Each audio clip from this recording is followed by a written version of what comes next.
Assalamualaikum warahmatullahi wabarakatuh. Alhamdulillah wassalatu wassalamu ala rasulillah wa ba'd. Kaum muslimin wal muslimat, jamaah pengajian Masjid Nurul Ihsan Padang Pulau yang kami hormati, malam ini untuk kajian berjudul Sifat Salat Nabi, yaitu lanjutan dari pertemuan bulan kemarin yang diisi oleh Ustaz Sulaiman Abu Faris MPDI. Beliau sudah berada di tengah-tengah kita, dan untuk mempersingkat waktu kita akan langsung ke tema yang kita sama-sama mendengarkan nantinya agar bermanfaat. Apalagi ini masalah sholat, seperti yang kita sampaikan sebelumnya, adalah masalah yang pertama kali dihisab nanti di hari kiamat. Mungkin demikian, lebih dan kurang kami mohon maaf. Assalamualaikum warahmatullahi wabarakatuh. Tafadhal Ustaz.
Assalamualaikum warahmatullahi wabarakatuh. Innal hamdalillah nahmaduhu wa nasta'inuhu wa nastaghfiruhu wa na'udzu billahi min shururi anfusina wa min sayyiati a'malina. May yahdihillahu fala mudilla lahu wa may yudlilhu fala hadiya lahu. Asyhadu an la ilaha illallah wahdahu la syarika lahu wa asyhadu anna Muhammadan 'abduhu wa rasuluh الذي لا نبي بعده.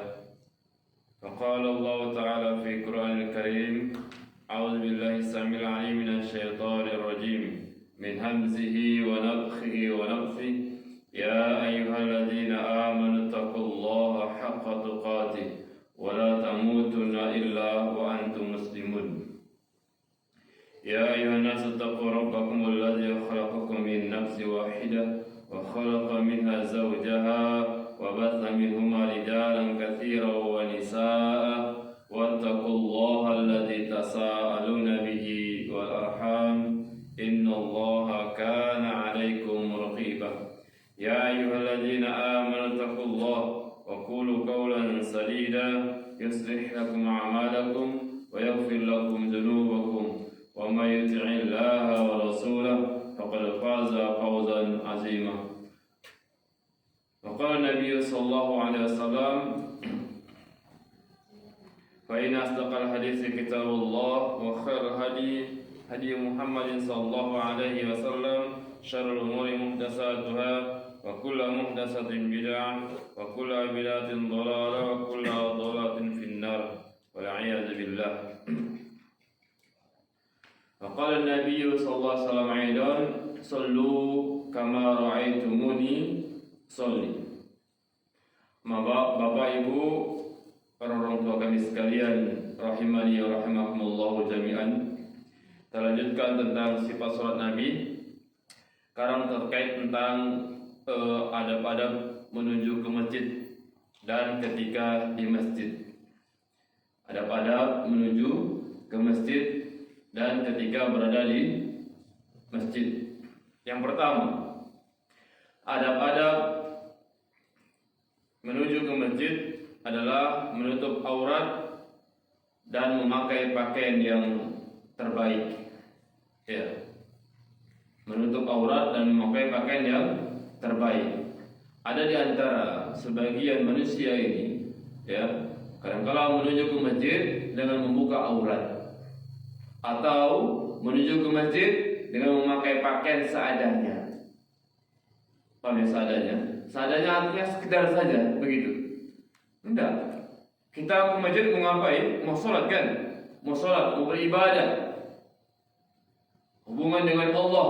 Maka usahakan pakai pakaian yang terbaik. Pakai pakaian yang terbaik yang kita miliki. Karena sebagian orang, masya Allah, mau sholat pakainya sekedar aja. Apalagi kalau sholatnya di rumah. Kalau bisa pakai kaos saja udah sholat, begitu kan? Iya, terbalik. Coba kalau kita undangan. Bapak kalau undangan pakai kaos saja gimana? Kira-kira segan kita kan? Pasti pakai pakaian yang rapi, ya kan? Yang bagus, pakai minyak wangi, ya kan? Iya. Ini mau menghadap Allah, menghadap Rabbnya manusia. Kita akan kelas pilih. Ini. Nah, siapa yang mengatakan, yang menyuruh kita untuk berpakaian rapi? Maka Allah Subhanahu wa taala katakan dalam Al-Qur'an, apa kata Allah? A'udzubillahi minasyaitonir rajim.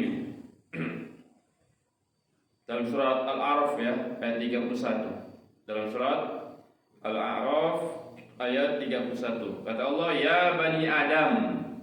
Wahai sekalian anak Adam. Siapa anak Adam itu? Siapa Bapak Ibu? Ya kita manusia, ya kan?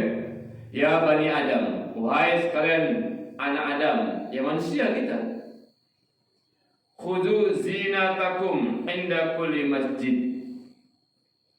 Pakailah pakaianmu yang terbaik, yang paling bagus tatkala menuju ke masjid. Allah yang menyuruh.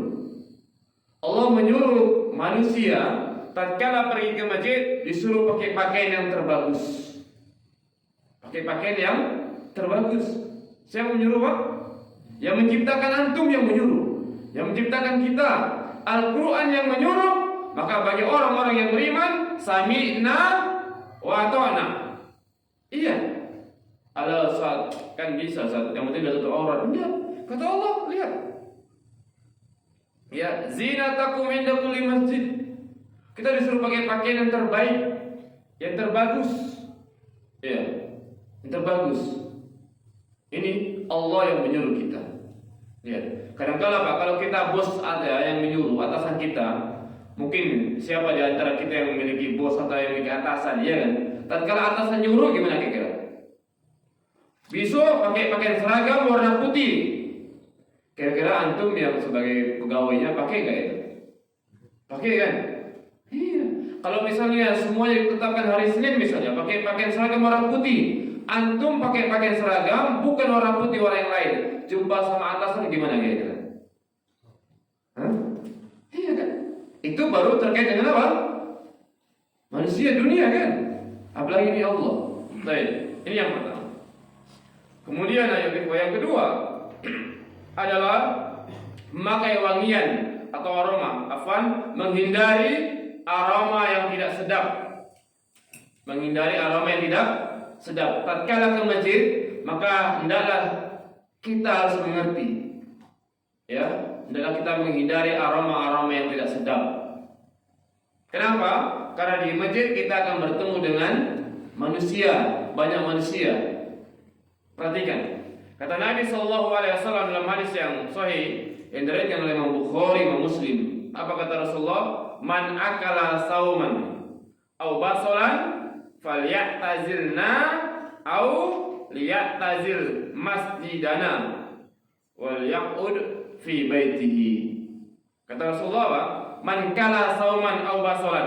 Siapa yang makan bawang merah atau bawang putih, apa kata Rasulullah? Falyatazilna, maka hendaklah dia menjauhi. Ya. Au liya'tazil masjidana, atau dia menjauhi masjid kami. Wal yaqud fi baitihi. Silakan dia berdiam di rumahnya saja. Lihat. Ini perhatikan, Pak. Kata Rasulullah, siapa makan bawang merah, siapa makan bawang putih, jangan dekati masjid. Ya kan? Suruh menjauh. Apa maknanya? Antum pernah makan bawang merah? Pernah makan bawang putih? Seberapa bau itu? Ya kan? Yang baunya mungkin gak seberapa kan? Kita kan semua pernah makan bawang putih kan? Bawang merah kan? Kata Rasulullah aja, siapa makan bawang merah, bawang putih, maka jangan dekati masjid. Hendaklah dia menjauh. Kenapa? Karena saksi. Baunya itu mengganggu orang lain. Baunya mengganggu orang lain. Bayangkan, Pak. Yang bau bawang aja itu dilarang dalam Islam, dalam syariat. Makanya benarlah kata Rasulullah, al-muslim man salimal muslim min lisani wa yadi. Muslim yang baik itu adalah muslim lainnya selamat dari tangan dan lisannya. Ini muslim yang baik. Artinya apa? Islam ini mengajarkan kepada kita bahwa tidak boleh kita mengganggu orang lain. Tidak boleh kita membuat orang lain, tetangga kita menjadi tidak enak.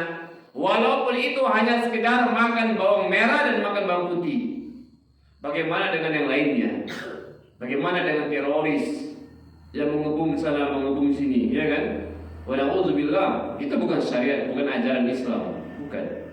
Bayangkan, siapa di antara kita yang tidak pernah makan bawang merah? Siapa? Makan kan? Iya. Tapi kata Rasulullah, jangan dekati masjid. Bawang merah yang baunya nggak seberapa aja, itu dilarang tatkala ke masjid. Artinya apa? Supaya tidak mengganggu jamaah yang lainnya. Itu bau bawang. Bagaimana dengan bau yang lainnya? Mohon maaf ini Bapak Ibu ya.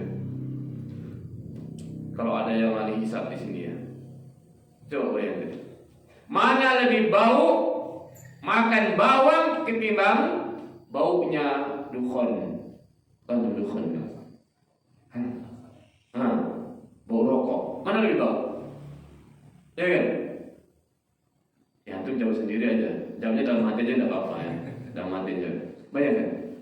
Kalau begitu, kalau bau dukhon itu lebih bau daripada bawang, ya kan? Maka selayaknya dijauhi. Selayaknya dijauh, apalagi tatkala mau sholat di masjid berjamaah. Coba andaikan, mohon maaf nih, andaikan adalah misalnya 2 orang. Sebelah kanan ada ahli hisab, sebelah kiri ada ahli hisab. Paham yang saya maksud ahli hisab ya? Ya. Kemudian yang tengah-tengah ahli apa? Ahli rupiah. Bukan ahli hisab. Bau nggak itu? Kanan kiri, kanannya ahli hisab, kirinya ahli hisab, belakang ahli hisab, atau mungkin depan ahli hisab. Dia di tengah-tengah. Posisinya gimana itu? Mengganggu tidak? Mengganggu. Bisa jadi gara-gara kita kawan tidak khusus sholatnya, tidak khusus. Sementara Allah katakan qad aflahal mu'minun, sungguh beruntung orang yang beriman itu. Orang yang beriman gimana? Alladzina fi salatihim khashyun, orang-orang yang khusyuk dalam sholatnya. Lihat, yang khusyuk beruntung. Berarti kalau yang khusyuk merugikan. Kenapa dia tidak khusyuk? Gara-gara kita kan? Iya. Gara-gara kita enggak. Kenapa bau? Cobalah kalau bapak ibu lah misalnya begitu sholat ada sebelah kanan dan sebelah kiri kita ada yang baunya gak enak gitu. Gimana kira-kira? Gusur gak kira-kira antum sholat? Nggak gusur kan? Iya. Kalau bisa dan cepat dan siap itu, ya kan? Begitu bau tiba-tiba imamnya baca ayat yang panjang pula itu, yang panjang. Aduh udah, nggak gusur itu, ya kan? Udah. Kalau bisa begitu rakaat yang pertama baca misalnya Amayat Tasa'alun sampai habis misalnya. Rakaat yang kedua baca Qul Huwallah, alhamdulillah dalam hati jantung. Yang kedua baca Al-Ikhlas, ya kan? Sahabat panjang lagi bisa. Ini terkait dengan bau bawang saja, ya. Nah, apalagi dengan bau yang lainnya. Apalagi menyakiti kaum muslimin dengan cara yang lainnya. Maka tidak boleh. Tidak boleh. Sama itu. Berbisik-bisik aja kalau ada tiga orang, ya kan? Antum ada 3 orang, kemudian yang 2 orang ini berbisik-bisik, ngomong, berbisik-bisik, yang satu dari open ini, boleh gak dalam syariat Islam? Hah? Boleh gak? Enggak kan? Contoh misalnya, ini antum ajak kawan, 2 orang, katakanlah naik, atau suatu tempat misalnya, naik bus misalnya, ya kan?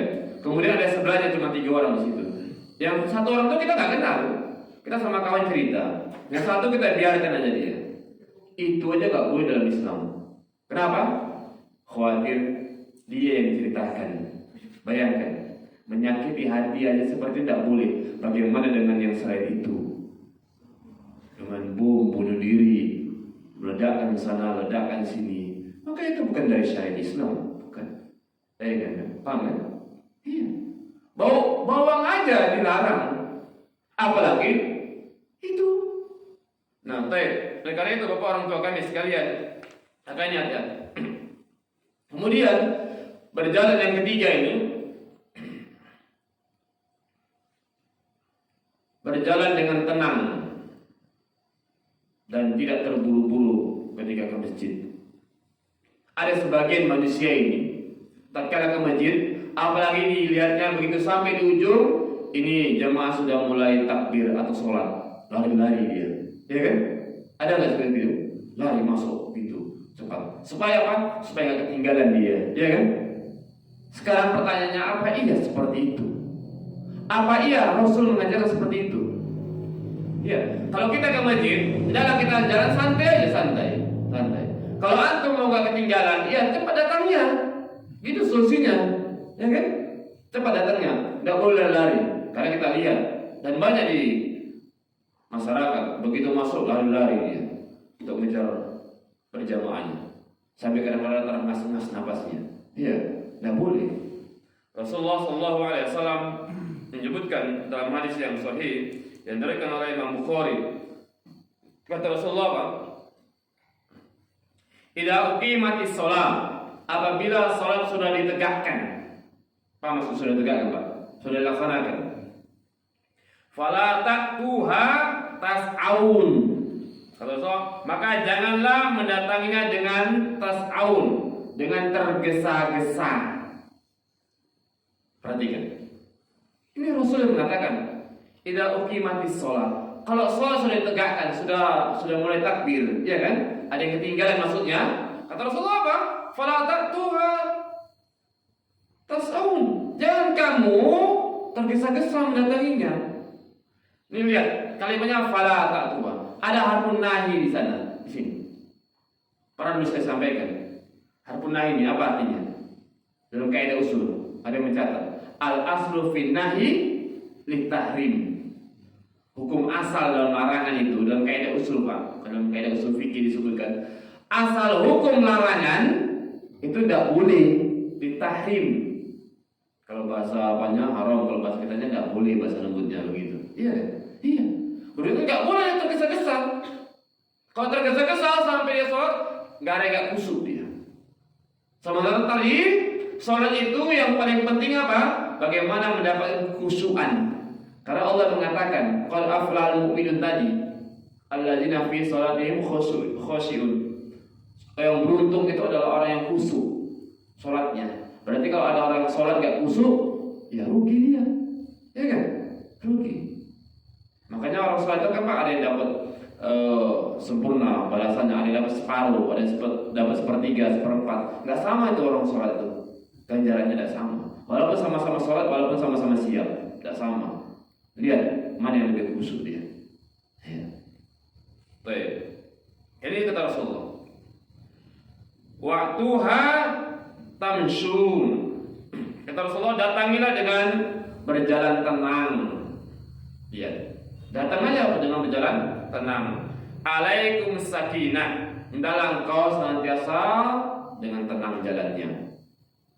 Fama adraktum fasallu. Apa yang kalian dapatkan maka sholatlah.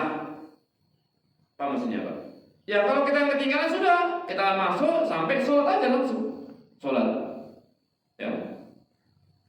Wa ma fatakum fa'atimu. Kata Rasulullah, dan apapun yang tertinggal maka sempurnakan. Artinya dalam ini hadisnya sahih, diriwayatkan oleh Imam Bukhari. Kata Rasulullah, kita disuruh datang dengan tidak tergesa-gesa. Apa yang kamu dapati ya sudah sholat. Kalau kamu tertinggal, tinggal sempurnakan. Ketinggalan 1 rakaat, disempurnakan 1 rakaat. Ketinggalan 2 rakaat, disempurnakan. Batasnya dapat ruku ya. Kalau kita dapat ruku, maka sudah dihitung. Tapi kalau kita tidak dapat ruku, belum dihitung. Ya kan? Kita datang, kemudian lagi ruku, kita dapat rukunya, maka sudah dihitung 1 rakaat. Tapi kalau yang misalnya kita datang, tiba-tiba sudah sami Allah liman hamidah i'tidal, maka tidak dihitung. Kita harus tambah, sempurnakan. Begitu. Tidak terburu-buru. Nah ini. Jadi ibadah itu Pak, ibadah kita harus sesuai dengan tuntunan Rasulullah. Tidak terburu-buru. Taib itu yang ketiga. Kemudian yang keempat, hendaklah di antara kita ini Pak, ya, bersegera menuju ke masjid. Ya, bersegera menuju ke masjid. Kalau bisa kita rebutan di saf pertama. Itu beda. Saf pertama dengan saf yang terakhir beda.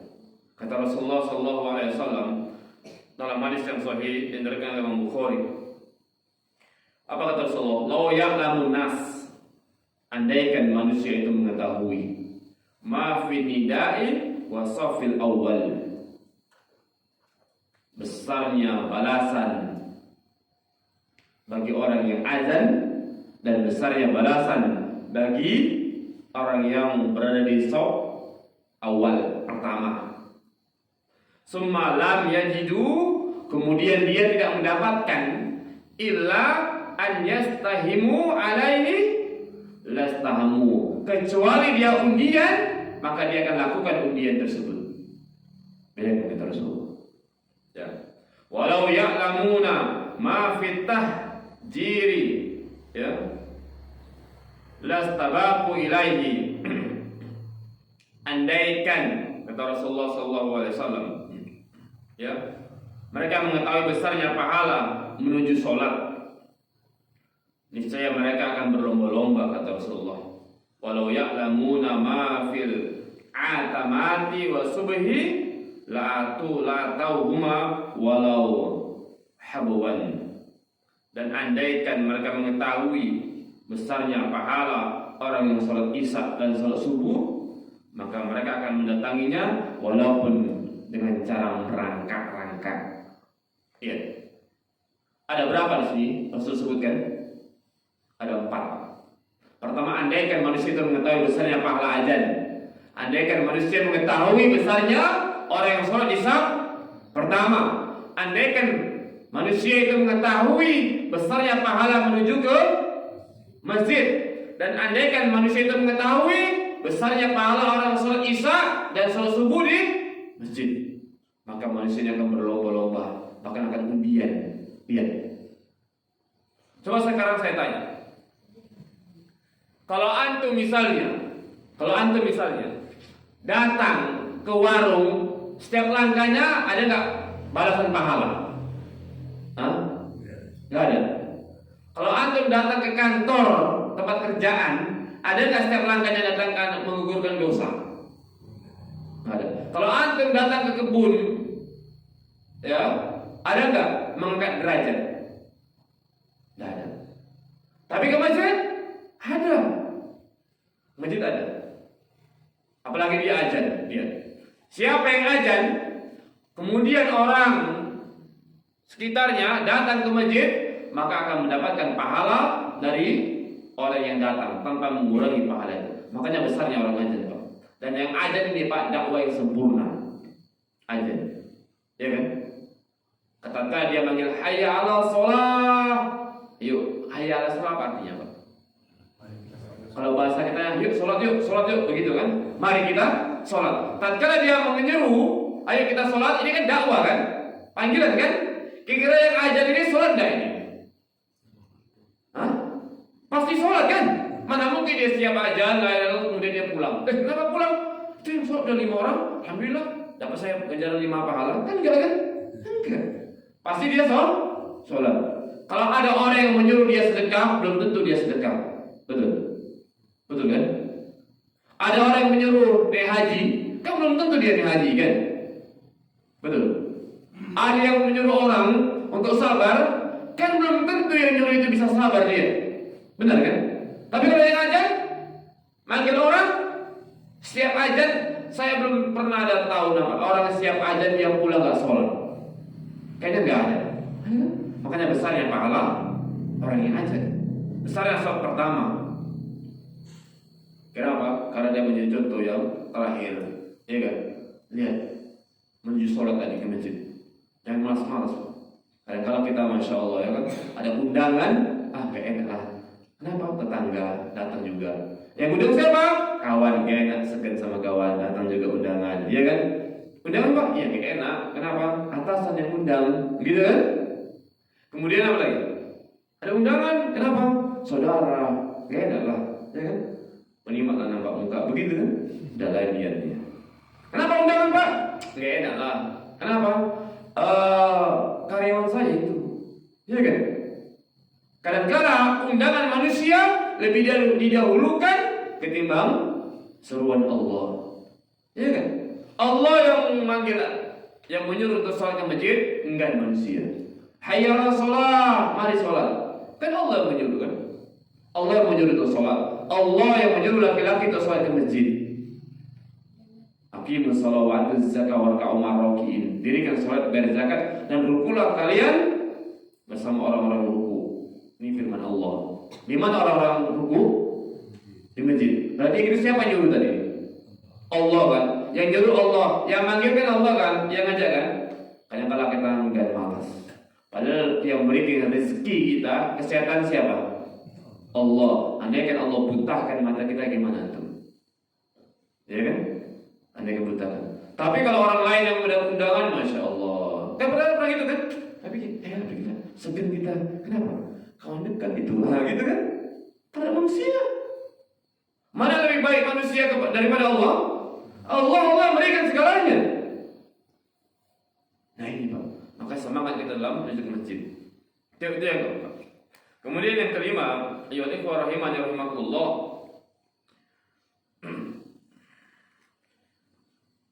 Sikit-sikit Pak dihafal doa menuju ke masjid. Siapa di antara kita yang menghafal doa masjid? Dihafal. Ya, yang kelima, ya, membaca doa ketika berjalan menuju ke masjid. Apa doanya? Allahumma ja'al fi qalbi nuran. Ya Allah, Allahumma ja'al fi qalbi nuran. Ya Allah, jadikanlah cahaya dalam hatiku. Ya, ini. Wa fi basari nurun. Apa? Cahaya di dalam mataku. Wa fi sam'i nurun. Cahaya dalam sam'i, pendengaranku. Wan yamini nurun. Wan yasari nurun. Sebelah kanan ku jadikan cahaya, sebelah kiri ku jadikan cahaya. Kemudian wa fawqi nurun, atasnya cahaya. Wa tahti nurun, bawahnya cahaya. Wa amami nurun, depan cahaya. Wa khalfi nurun, belakang cahaya. Wa ja'alli nurun, jadikanlah ya Allah ya cahaya untukku. Ini doa. Apa artinya? Supaya dia dikelilingi dengan cahaya. Kita berdoa. Makanya apa? Orang yang pergi ke masjid lagi waktu isya, waktu subuh, malam-malam gelap, ya kan? Nanti insya Allah orang yang rajin ikhlas dia menuju ke masjid, maka nanti pada hari kiamat akan bercahaya dia. Bukankah wudhu? Orang yang menuju sholat ke masjid kan wudhu dulu dia kan? Wudhu ini nanti akan menjadi cahaya di akhirat. Nanti manusia akan melewati jembatan Sirat, namanya jembatan. Semakin dia taat, semakin rajin dia sholat, semakin rajin dia wudhu, maka akan semakin terang jembatan itu. Kalau tidak, maka akan gelap. Bagi orang-orang munafik, jembatannya akan gelap. Hanya sekedar sinarnya satu titik. Kadang hilang, kadang muncul, kadang hilang, kadang muncul. Ya. Di akhirat nanti ada jembatan Sirat. Hak itu Sirat. Ya. Baik, ini kita hafal doanya. Allahumma ja'al fi qalbi nuran, fi nafas yang lain, fi lisani nuran, fi basari nuran, ya, fi sam'i nuran. Dihafal doa-doa itu. Silakan nanti di sesi di apa ya? Ya apa. Kemudian biasakan doa kemudian yang keenam, membaca doa masuk masjid. Dibaca. Kadang-kala kita terlupakan doa masuk masjid. Doa keluar masjid pun lupa kita. Ya kan? Baca. Ya. Apa doanya masuk masjid, Pak? Ya. Allahumma aftahli abwaaba rahmati. Kalau keluar, Allahumma ini as'aluka min fadlik. Allahumma aftahli abwaaba rahmatik. Ya Allah, bukalah pintu rahmat. Allahumma aftahli abwaaba rahmatik. Ya Allah, bukakanlah pintu rahmatmu supaya Allah berikan rahmatnya. Ya, supaya Allah berikan rahmatnya. Kemudian kita kalau keluar, Allahumma inni as'aluka min fadlik. Kita minta kepada Allah supaya diberikan apa? Berikan keutamaan kepada kita. Dibaca doa-doa ini. Ya, kadang-kala Masya Allah kita hafal, kadang-kala ada sebagian manusia yang hafal nyanyian-nyanyian, tapi doa-doa malas menghafalnya. Kalau itu doa-doa dianjurkan oleh Rasulullah. Coba lihat, kadang-kala kita hafal ya sebagian bait-bait syair atau yang lainnya, tapi kita nggak hafal dengan doa-doa, malas kita menghafalnya. Ini dihafal. Oh cuma pendek, Allah muftali abwaaba rahmatik, Allahumma inni as'aluka min fadlik, itu dihafal gitu. Ya, dihafal. Kemudian yang selanjutnya menuju ke masjid, biasakan kaki kanan dahulu, masuk masjid kaki kanan dan keluar kaki kiri. Ini biasakan. Kadang-kala Pak banyak terlupakan sunnah-sunnah Rasulullah ini, banyak terlupakan. Iya. Padahal kalau ini kita jalankan, insya Allah kehidupan kita senantiasa penuh dengan keberkahan, penuh dengan kebaikan, penuh dengan pahala, sehingga beruntunglah di akhirat nanti. Ya, ke kanan. Bagaimana Nabi SAW mengatakan, ini Aisyah yang mengatakan, karena Nabi SAW, kata Aisyah, bahwasanya Nabi SAW yujibuhu at-tayammun fi tana'ulihi wa tarajjulihi wa tuhurihi wa fi sya'ni kulli. Kata Aisyah yang bercerita ini, bahwasanya Nabi SAW ya memulai dari sebelah kanan tatkala memakai sendal, menyisir rambut, bersuci dan sebagainya. Sehingga kata para ulama terkait yang baik-baik maka didahulukan yang kanan. Ya, makan kanan, masuk masjid kanan, kecuali masuk kamar mandi kiri, ya. Keluarnya baru kanan. Yang baik-baik kanan. Yang baik kanan. Nah, ini yang perlu diperhatikan. Karena kalau kita banyak melewatkan, ya, jangankan itu kadang-kala sama, Pak. Kadang-kala kita zikir pagi petang pun terlewatkan. Zikir pagi petang, ya kan? Kenapa? Sibuk dengan dunia. Sibuk.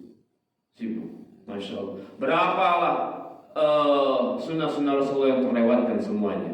Kenapa? Karena kita cinta dengan dunia, terus sibuk memikirkan dunia dan dunia terus. Akhirnya banyak terlewatkan. Rugi di akhirat nanti. Makanya Allah katakan wal as demi masa. Innal insana lafi khusr. Manusia itu banyak rugi itu nanti.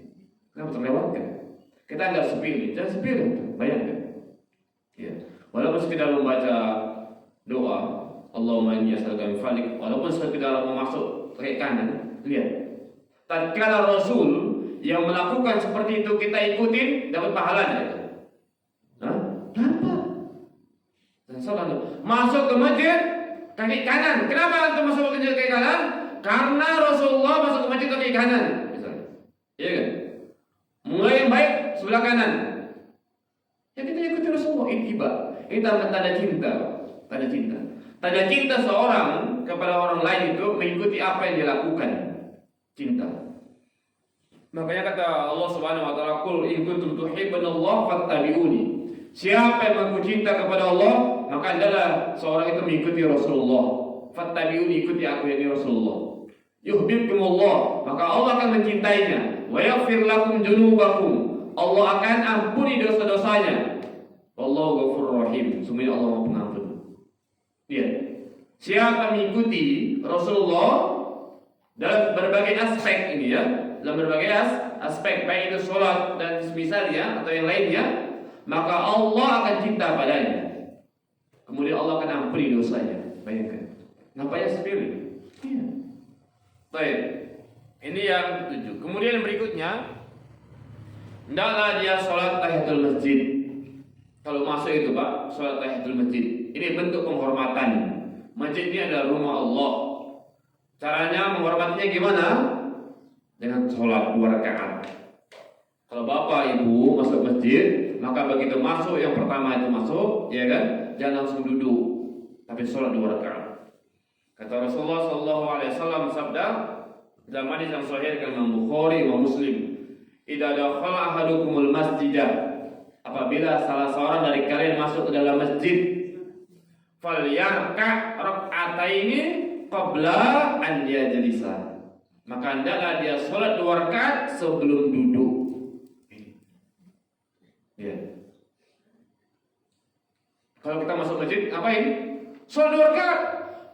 Bapak orang tua kami sekalian, Rasulullah pernah khutbah Jumat. Apa? Rasulullah pernah khutbah Jumat. Ada sahabat yang langsung masuk. Kemudian dia duduk langsung. Dia duduk. Dengarkan khutbah Rasulullah.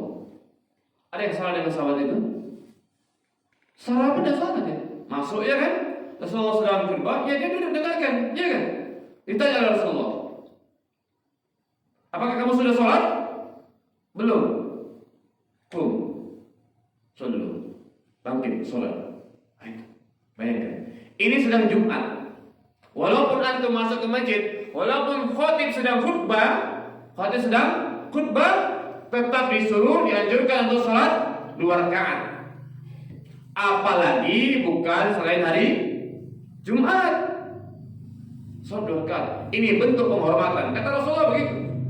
Ya, apabila salah seorang dari kalian masuk ke masjid, falyarka' rak'atain, maka hendaklah kalian sholat 2 rakaat qabla an yajlisa, sebelum kalian duduk. Bayangkan. Coba andaikan Rasulullah, misalnya kita hidup dengan Rasulullah, ya. Kemudian kalau seandainya misalnya kita masuk sholat aja, gimana coba? Ya kan? Ya Rasulullah yang menyampaikan. Karena kalau ada sebagian manusia begitu masuk langsung duduk aja, jangan. Khutbah Jumat aja tetap dianjurkan untuk sholat 2 rakaat walaupun khutbah sedang berkhutbah. Apalagi selain hari Jumat. Iya. Sama. Ya mohon maaf. So, misalnya nanti untuk kedepannya, misalnya ada lagi kajian, tidak apa, antum masuk aja sholat 2 rakaat. Ya, silakan. Tidak apa-apa. Khutbah Jumat aja sholat, suruh sholat, ya kan? Iya. Pokoknya kalau masuk ke masjid sholat. Antum misalnya masuk ke masjid, belum waktu masuk belum masuk waktu azan, sholat dulu 2 rakaat. Nah, ya, sholat dulu, tidak apa-apa. Ya. Nah, ini yang perlu diperhatikan, Sholat 2 rakaat sebelum apa? Duduk. Ini bentuk penghormatan. Siapa yang menyuruh? Rasulullah Sallallahu Alaihi Wasallam.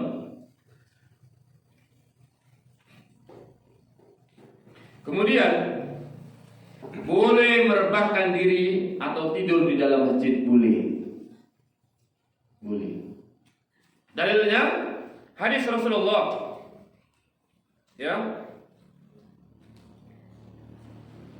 berdasarkan hadis riwayat Abdullah bin Zaid, annahu ra'a Rasulullah sallallahu alaihi wasallam. Ini Abdullah bin Zaid. Dia sungguhnya beliau melihat Rasulullah sallallahu alaihi wasallam mustalqiyan fil masjid, berbaring di dalam masjid, wadi'an ihda rijlaihi alal ukhra, dengan meletakkan salah satu kakinya di atas kaki yang lain. Lihat, Rasulullah, kata sahabat Abdullah bin Zaid, dia melihat Rasulullah itu pernah tidur di masjid, tidur dengan meletakkan kakinya di kaki yang lainnya. Berarti kalau gitu boleh gak tidur di masjid? Boleh. Hadis yang lain lagi dari Nafi, ya, hadisnya sahih dari Imam Bukhari. Akhbarani Abdullah bin Umar. Abdullah bin Umar mengabarkan kepadaku, kata Nafi, annahu kana yanamu wa huwa syabun a'zabu la ahla lahu fi masjidi an-nabi sallallahu alaihi wasallam. Jadi kata Nafi, Abdullah bin Umar pernah mengabarkan kepadaku bahwa dia pernah tidur di Masjid Nabi Sallallahu Alaihi Wasallam. Di mana? Masjid Madinah. Tatkala dia masih pemuda, ya, masih lajang dan belum berkeluarga. Lihat. Jadi Rasulullah pernah tidur di masjid, sahabat pernah tidur di masjid. Di masjid boleh tidur berdasarkan hadis. Makanya Pak, ada sebagian masjid yang tidak boleh orang tidur di masjid. Rebahan-rebahan begitu rebahan. Misalnya dia akan habis sholat maghrib, nunggu isya, ya kan? Rebahan-rebahan. Tahu tentang rebahan ya? Kereta-kereta lah gitu. Kadang-kadang nggak boleh di masjid sana. Di zaman Rasulullah pernah tidur di masjid, sahabat pernah tidur di masjid. Antum yang melarang tidur di masjid. Gimana itu? Ustaz takut kotor Ustaz. Iya kan? Kalau takut kotor silakan cari yang bersihkan atau dibuat di situ, ya kan? Saya bersihkan. Iya. Atau kadang-kadang, masya Allah, ada sebagian masjid itu yang dikunci. Sebagian masjid dikunci, kamar mandinya pun dikunci, ya kan? Kamar mandinya pun dikunci. Supaya orang pun kadang-kadang, apalagi musafir mau sholat susah, ya kan? Mau sholat susah. Begitu mau sholat itu dikunci, kamar mandi dikunci. Kenapa rupanya kalau dibuka? Kalau saya ini, maka biar aja dibuka. So ada yang hilang, saat yang hilang itu diaman. Kalau ada kota IPA, uangnya diamankan ya, gitu. Iya kan? Diamankan. Kemudian saat kamar mandi kadang-kadang dikunci, masya Allah. Kamar mandi itu kan memang tempat buangan kecil, buang air besar kan? Iya. Bisa jadi orang masuk ke masjid dapat hidayah dia, iya kan? Iya. Tidak apa-apa. Dan ana rasa pun orang-orang yang impa bangun kamar mandi, dia akan marah orang itu. Kalau kamar mandinya itu apa? Didatangi orang buang air kecil yang besar kan? Iya. Emang gimana ya? Itu namanya kloset, ya kan? Kamar mandi, kan emang tempat buang air kan? Iya. Ya begitu. Jadi tidak masalah itu, ya. Yang pastinya Rasulullah dan para sahabat pernah rebahan atau pernah tidur di masjid. Contohnya itikaf. Di mana tidurnya orang itikaf? Di masjid kan? Di masjid. Rasulullah itikaf, ya kan? Sahabat-sahabat itikaf. Para tabi'in itikaf, para ulama itikaf. Di mana mereka itikafnya? Di rumah atau di warung? Hah? Di masjid. Ngapain kalau gitu itikafnya? Mereka itikaf habis 10 malam, 10 hari itikafnya. Ya kan? Kira tidur gitu 10 malam 10 hari. Tidur kan? Di mana dia? Di masjid. Enggak apa-apa. Nah, ya. Saat kotor, nah kalau perkara kotor suruh bersihkan dia, ya kan? Antum ngapain rebahan di sini? Jadi kalau kotor silakan bersihkan atau buat itu pengumuman. Ya kan? Dan buang sampah dalam masjid jangan begini. Bersihkan. Ya. Tapi yang pasti Rasulullah pernah rebahan atau tidur di masjid dan sahabat juga gitu. Kemudian di masjid tidak boleh jual beli, ya, tidak boleh jual beli di masjid. Walaupun ini khilaf ya terkait masjid ya. Ada yang mengatakan masjid itu ya di dalam masjid ini. Ada yang termasuk teras itu juga masjid. Jadi Allah Taala alam, kalau masjid ini udah dipagar keliling, maka walaupun di situ termasuk masjid itu, termasuk masjid karena sudah dipagar. Kecuali tidak ada pagarnya, maka masjid itu di sini, di luar sana. Ya, walaupun ada khilaf. Sehingga di masjid ala kulli hal tidak boleh jual beli. Ya, tidak boleh jual beli. Rasulullah bersabda, "Idza ra'aitum man yabi'u au yabta'u fil masjid faqulu la arbahallahu tijaratak." Ya. Apabila kalian lihat orang jualan atau membeli dalam masjid, maka katakanlah semoga Allah tidak memberikan keuntungan kepadamu. Lihat. Ini kata Rasulullah. Kalau ada orang melihat jualan, maka kita suruh mendoakan supaya apa? Jualannya tidak untung. Ini menunjukkan apa berarti? Dilarang. Masjid ini bukan tempat jual beli ini. Tapi masjid itu tempat ibadah, ya, tempat ibadah. Tidak boleh. Bahkan tuh mencari-cari mengumumkan barang-barang hilang pun jangan. Iya, jangan. Masjid ini, apalagi jual beli, jangan. Kalau antum mau jual beli silakan di luar masjid, jangan di dalam masjid, dilarang. Ya, bahkan kata Rasulullah selalu mendoakan supaya rugi dia. Ya.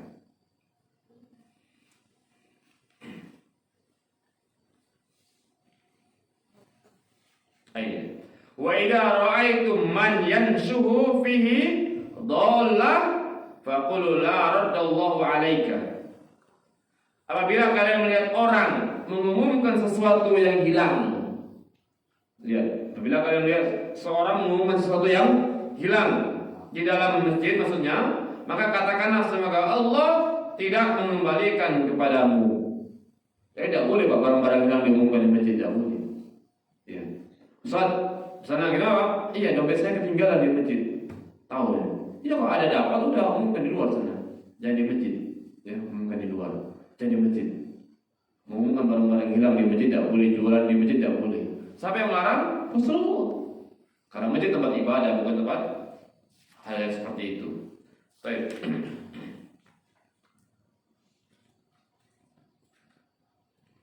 Kemudian antum pernah sambil nunggu sholat di masjid atau tangan antum begini di masjid? Apa teman namanya? Ya, bukan bunyi kan gini, bukan. Tapi dia apa? Menjalin jari jemari. Salah. Ya. Enggak boleh, jangan. Karena kita sering gini kan, tanpa kita sadari, ya kan? Nah, lihat, kata Rasulullah dalam hadis yang sahih yang diriwayatkan oleh Tirmizi dari sahabat Ka'ab bin Ujrah radhiyallahu anhu, Rasulullah sallallahu alaihi wasallam bersabda, apa kata Rasulullah? "Idza tawadda'a ahadukum fa ahsana wudu'ahu." Apabila kalian berwudu, maka perbaguslah wudu kalian. Perbagus wudu kalian, wudunya yang bagus, yang sempurna, ya kan? Kadang-kadang orang wudu gini-gini aja, ya kan? Sempurna kan? Summa kharaja 'amidan ilal masjid. Kemudian dia keluar menuju ke masjid. Fala yusabbikunna wala yusabbikanna baina asabihi. Ya, fa innahu fi sholati. Maka apabila kalian berwudu, maka perbaguskan wudu kalian. Kemudian jika ia keluar menuju ke masjid, maka janganlah menjalinkan jari jemarinya. Ya, ini dia. Ya. Fala yusabbikanna, maka janganlah dia saling menjalinkan ininya.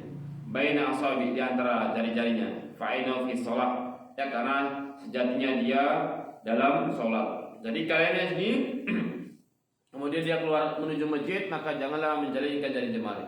Jadi kalau misalnya di dalam masjid, ya menunggu sholat atau misalnya habis sholat, kita jangan begini. Misalnya apa? Misalnya habis sholat maghrib, menunggu isya, ya kan? Itu dihitung atau dapat pahala sholat itu, dapat pahala sholat. Maka kita jangan begini tangannya. Ini bentuknya. Kata Rasulullah, "Fala yusabbikanna baina asabihi."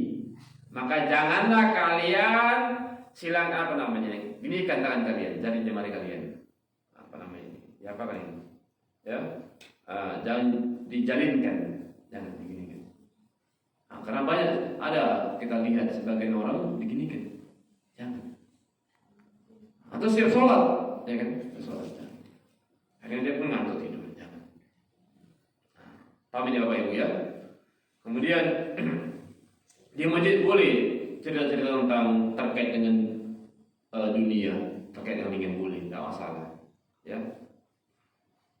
Anas bin Malik berkata, "Oke, mati sholat. Wan Nabi sallallahu alaihi wasallam yunaji rajulan fi janibil masjid, fama qama ila sholati hatta nama qaum."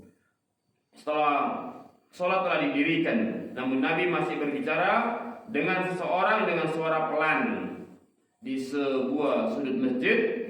Beliau belum mendirikan sholat hingga orang-orang tertidur. Jadi boleh bicara ringan, ya, terkait dengan dunia boleh.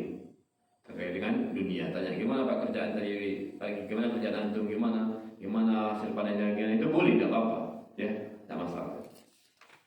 Oke, Bapak orang tua kami sekalian rahimani wa rahimakumullah jami'an. Nah,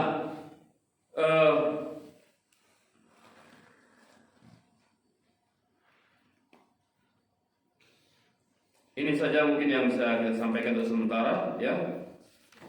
Masih banyak tapi mungkin kita cukupkan. Mudah-mudahan tentang adab menuju ke masjid, insyaallah nanti kita lanjut dengan yang lainnya, ya. Insyaallah sabar, kita akan lanjut nanti dengan wudhu, kemudian nanti baca-bacaan sholat, kemudian nanti gerakan-gerakan sholat, kemudian syarat dari imam, kemudian makmum dan seterusnya, insyaallah pelan-pelan ya. Karena ini ada syarat-syarat dari imam, syarat makmum, kemudian gerakan sholat, bacaan sholat, sabar. Nah, ini yang bisa kita sampaikan tentang terkait adab-adab menuju ke masjid. Jadi ini perhatikan dari awal yang kita sampaikan sampai yang terakhir, mudah-mudahan bisa kita amalkan, kita terapkan. Nah demikian, kalau ada yang terkait dengan ini yang kurang paham silakan ditanya atau yang lainnya. Tafadhol.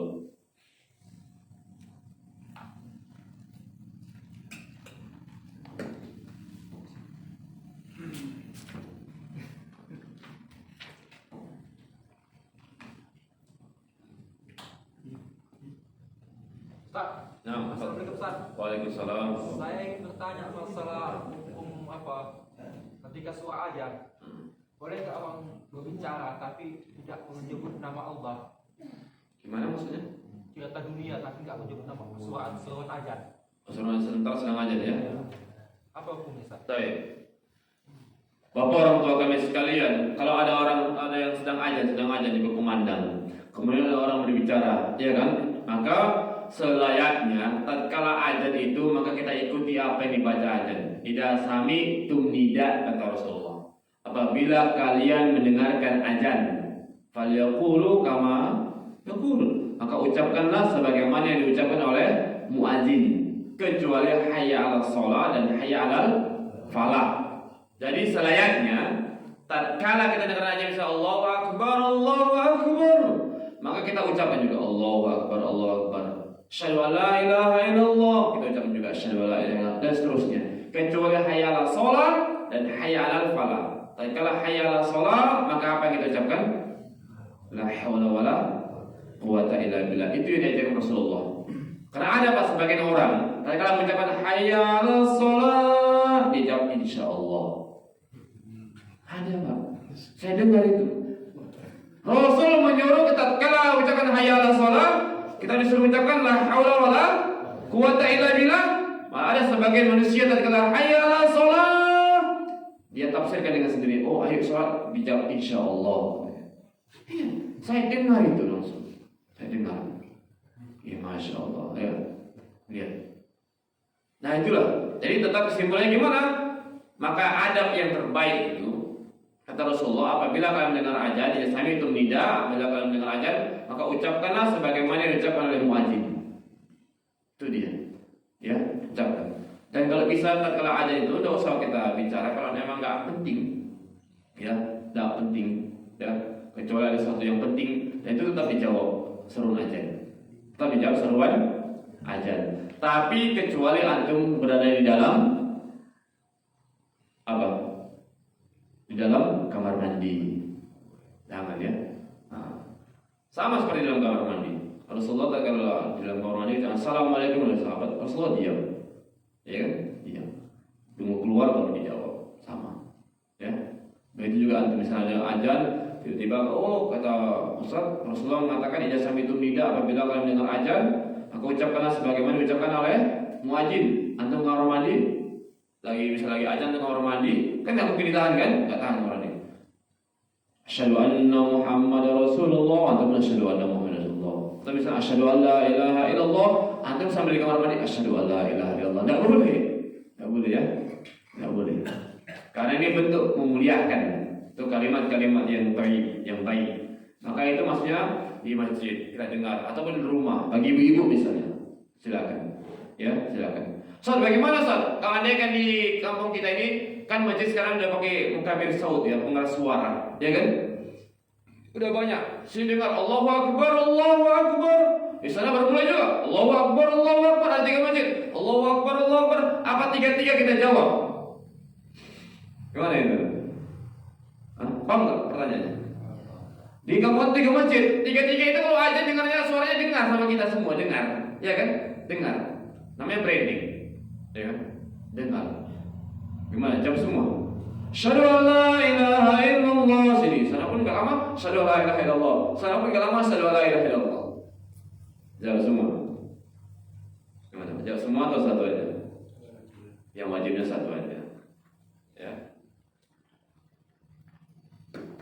Banyak. Kemudian kalau di HP bunyi juga gimana? Di HP bunyi. Kan ada ring aja kan? Atau di televisi bunyi. Ya kan? Atau misalnya waktu di TV lah bunyi gimana itu? Jawab nggak itu? Hah? Mana Pak? Jawab nggak Pak? Pernah dengar antum misalnya di TV itu ada suara azan? Antum lagi di rumah, lagi makan santai kan, tiba-tiba azan di TV kan? Azan. Jawab nggak itu?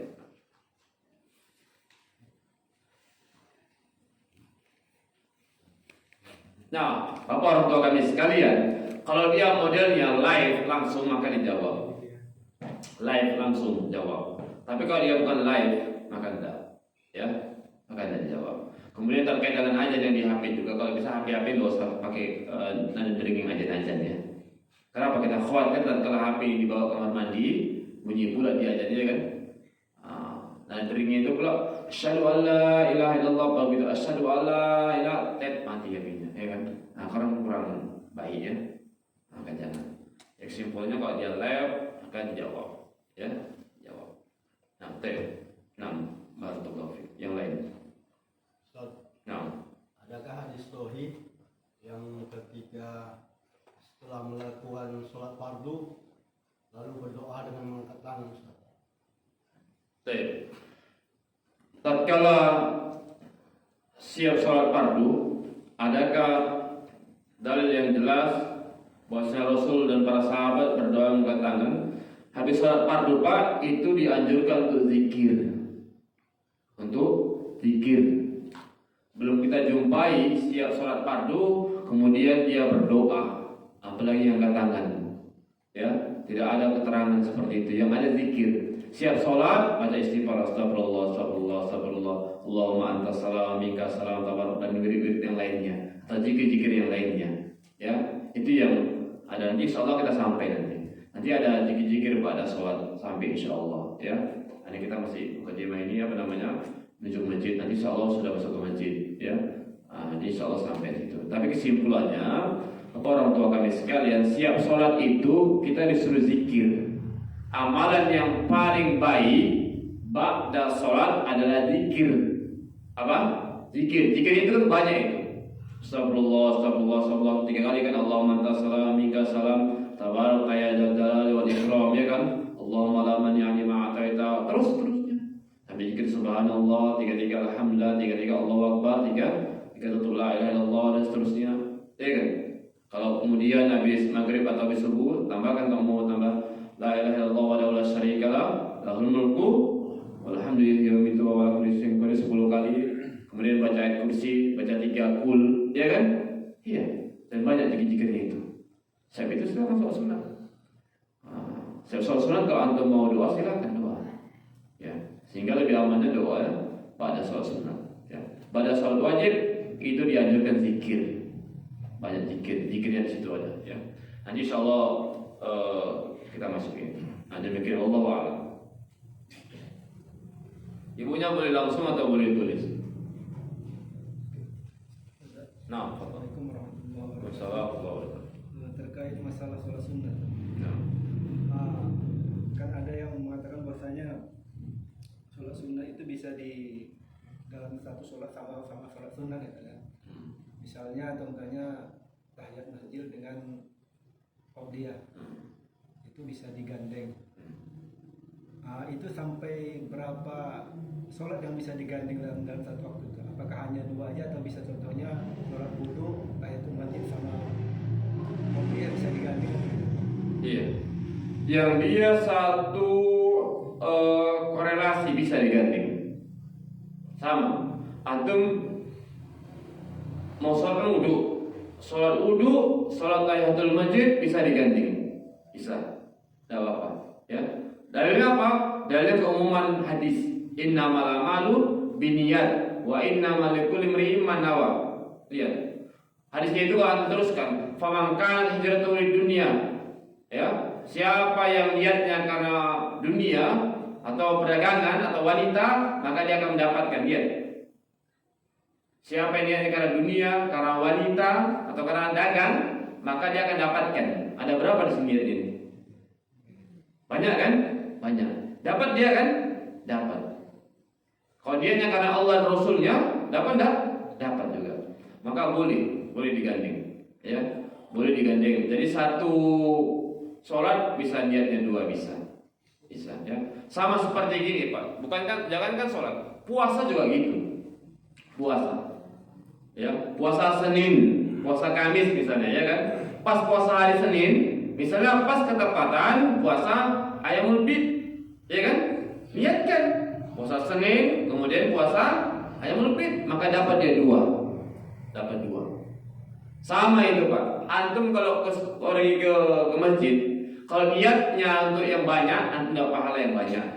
Dia sholat ke masjid apa? Sholat ke masjid pertama ya kan. Yang kedua apa? Untuk silaturahim, jumpa sama kawan. Yang ketiga apa? Sholat ke masjid misalnya, ya kan? Dia dapat niatnya itu.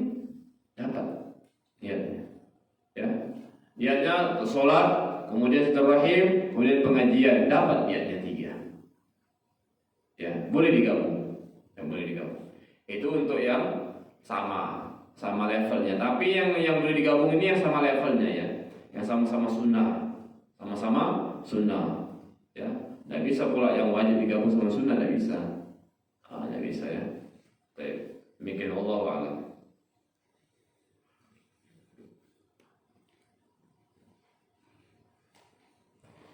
Dan demikian Bapak orang tua kami sekalian yang bisa kita sampaikan, mudah-mudahan bisa diamalkan. Semoga Allah Subhanahu wa taala berikan hidayah pemahaman kepada kita semakin lebih baik ya seyogyanya. Maka kita semakin tua ini, semakin mendekati kematian, maka kita semakin lebih baik dari sisi amal ibadah kita ya. Karena kita ini harus untuk mengumpulkan amal ibadah. Fatazawwadu fa inna khairaz zadi taqwa. Berbekalah kalian sebaik-baik bekal adalah takwa.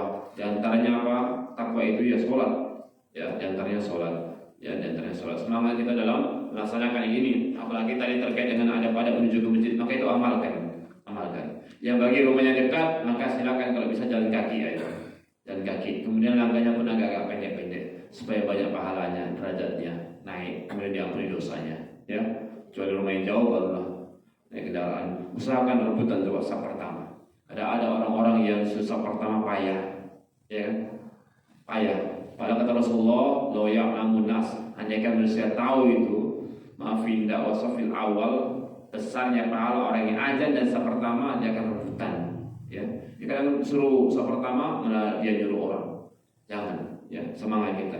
Sebagaimana semangatnya orang-orang mencari dunia itu, dia, ya semangatnya orang mencari dunia. Demikian Bapak orang tua kami sekalian, mudah-mudahan Allah Subhanahu wa taala berikan semangat terus kepada kita untuk melakukan amal ibadah. Dan ingat Bapak, supaya mudah melakukan amal ibadah, maka kuncinya Pak, tinggalkan dosa dan maksiat. Kalau ada seorang yang susah ibadah, susah beramal soleh, itu salah satu penyebabnya adalah apa? Banyak dosa dan maksiat. Dosa dan maksiat penghalang untuk susahnya melakukan ibadah. Nah, wallahi ya akhi, penghalang orang susah melakukan ibadah, malas ibadah, nggak semangat karena dosa dan maksiat yang dia lakukan. Semakin banyak dosa dan maksiat yang dia lakukan, semakin sering dosa dan maksiat yang dia lakukan, semakin susah dia melakukan ibadah. Nah, jangankan terkusuk, susah melakukan ibadah. Kenapa payah bangun salat malam misalnya? Kenapa payah? Karena banyak dosa dan maksiat. Ya bisa jadi. Kenapa payah kali kita berinfak? Karena mungkin dosa dan maksiat. Kenapa payah kali kita misalnya untuk mengamalkan sunnah-sunnah Rasulullah? Karena dosa dan maksiat. Dosa dan maksiat itu penghalang orang susah melakukan ibadah, ketakwaan. Dia lah orang-orang yang melakukan dosa dan maksiat itu. Payah kan dia ibadah kan? Iya. Itu kuncinya itu. Coba tanya introspeksi diri kita. Saya kok payah kali ya? Bisa jadi kita melakukan dosa dan maksiat yang kita anggap itu enggak dosa, padahal itu dosa di sisi Allah. Ini. Demikian. Mudah-mudahan Allah Subhanahu wa taala bimbing kita senantiasa dapat hidayah, taufiknya sehingga kita pun mudah melakukan ibadah-ibadah. Tutup subhanallahumma bihamdika asyhadu an la ilaha illa anta astaghfiruka wa atubu ilaik. Assalamualaikum warahmatullahi wabarakatuh. Waalaikumsalam.